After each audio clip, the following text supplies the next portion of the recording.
Hi, my name is Laura Tofaridis and I'm here in Dokot in Morocco with React Disaster Response.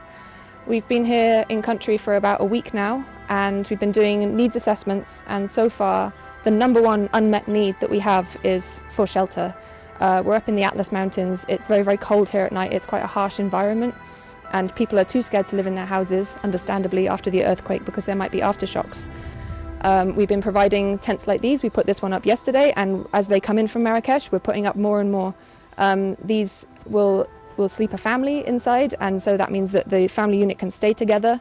And it's so important for this community because they have such strong bonds and they want to help themselves. And as soon as we start getting the ball rolling, everyone comes to help and they put it up themselves and they have ownership over it, which is fantastic.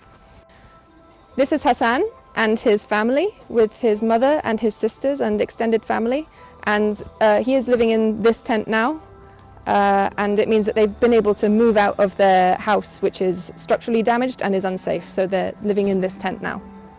Our supplies in Marrakesh are maxed out at the moment, and so we desperately need more shelter. So if anyone out there is listening and is able to provide us with tents, please do get in touch. If you're not able to provide tents but still want to support our work, then please go to our website. It's re-act.org.uk and donate there, because any donation you make, large or small, makes a huge difference to what we're doing on the ground. It's directly impacting what we're doing here.